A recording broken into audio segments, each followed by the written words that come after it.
So Tim Pool managed to do a master clickbait thing where he used this thumbnail, and a lot of individuals got upset over it on Twitter, thinking that Tim Pool has lost it.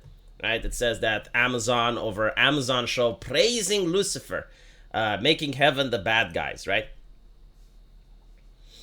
And it's clickbait, right? Because like he made the video in which he says it's ridiculous.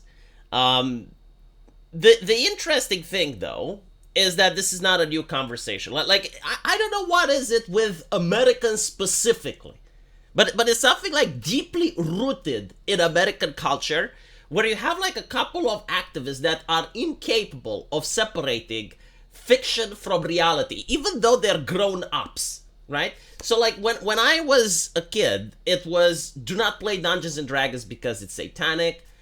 Do not play GTA because it can train you to become a psychotic killer.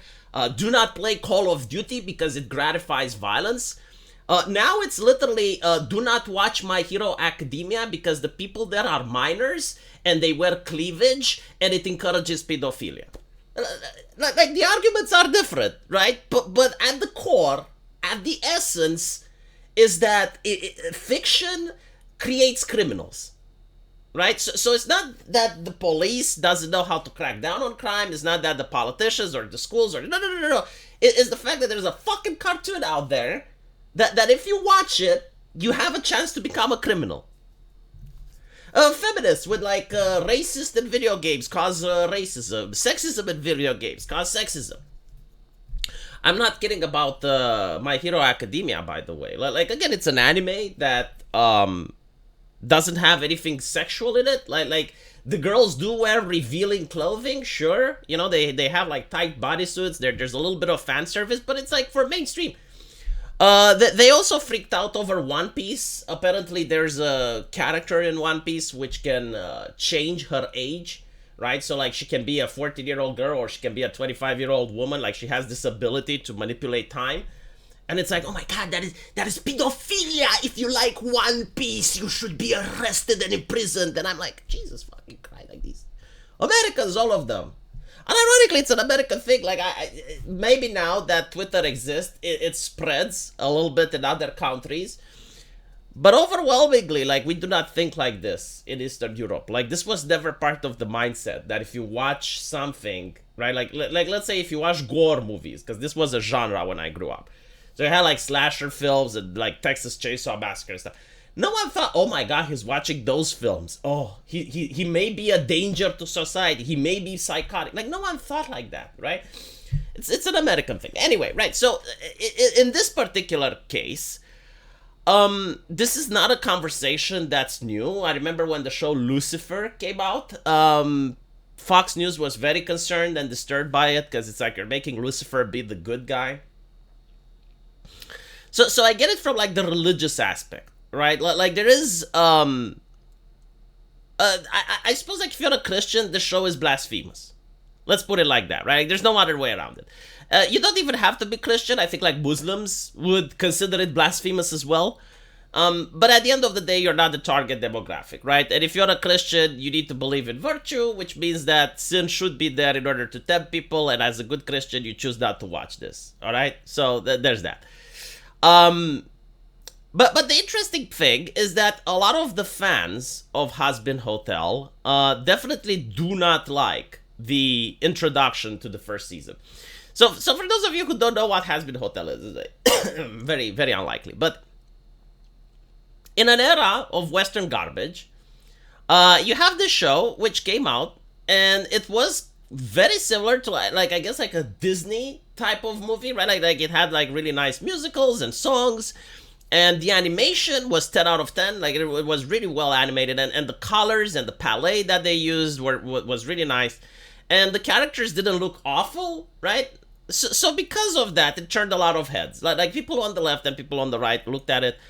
And the story was also great. I mean, you have like this naive girl which wants to redeem the denizens of hell. Right, and of course, you know, in leftist fashion, there's like a lot of LGBT stuff and a huge focus on sexuality and whatever, right? Which also brings the joke. It's like, well, this takes place in hell, and you have like all of these characters that are like all the sexualities. Like, what did the owner mean by this, right? Actual leftists were upset about it, by the way. Like, they actually created the controversy. But anyway, right? So the thing is, like it was also the porn that helped it being pushed. Like there's a lot of people in the furry community that are pushing this due to, like, even though the thing itself is not pornographic, but there's like the rule 34 or whatever do you call it, right? So it got pushed because of that as well. And it had only one episode. So after the first episode, people wanted to see more, right? Like, they were curious about how heaven looks like, if it's actually possible to redeem sinners. And now you have like a new trailer, which shows the main character, Charlie, going to heaven. And it turns out that the angels are actually evil. The angels are also dicks. Turns out that there is no God.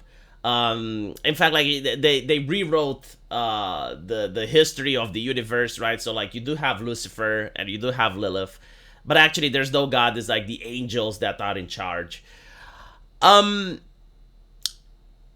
this upset a lot of people, I guess. So the first type of people that were upset was the ones that were expecting this to be like more close to the Christian lore. Right, like they would have loved to see, well, how God is actually being portrayed, and right, but maybe you get to see other cameos from the Bible, you know, like what do they think of Jesus and stuff. But we're not going to get that, right? Instead, they completely rewrote the lore. So the people that were in there for that are majorly disappointed. I, for one, am disappointed because I'm concerned that the writer doesn't know how to write good characters. And by good, I mean like benevolent, right? So not like well-written characters, but like actually good characters. Like someone that's not a dick. You know, like legitimately a character that's well-meaning, that's good. Like the thing with the angels, you could have made them actually be good and have a reason on why they wouldn't want sinners in heaven. And they could be like really strict to the law. Like you'd have like lawful good characters that are like, these are the rules, this is the law, we're not going to bend it, we're not going to... You could even have like lawful good characters, which, due to the fact that they're bound by legality, they have like this corporate bureaucracy, which causes things to be evil, right? Like they want to be good, they genuinely, like they try to help people and whatnot, but like, if there's a rule that doesn't let them, they just don't do it. That would have been more interesting than the whole thing. Well, actually, angels are just palette color swap demons, and they're just as bad as the demons. It's just like, right? So this is what made a lot of people that initially liked this to tune out. And I definitely understand why, right? It's just like, because there's nothing wrong with this type of writing, but like we've seen it so often now, and it's so cliche that you don't have faith that the writer can come up with something innovative and exciting, right? So this is why people are disappointed, I think. The people that are attacking this for like worshiping Satan, they're not the target audience anyway, so they're tourists. Yeah, I mean, it is what it is. You know, like, I don't watch this show, so yes, I am a tourist. Like, any type of criticism that I have, including the one that I just said, can be disconsidered because I'm not a fan, right? Like, I'm not going to spend money on this. I'm not going to purchase the merchandise. It's not for me. But I can make the observation that a lot of its fans are tuning out, and I think this is why. And also the animation quality has dropped significantly since Amazon took it over. There's also that. Like you can tell it's not a passion project anymore, and it's starting to slowly become corporatized.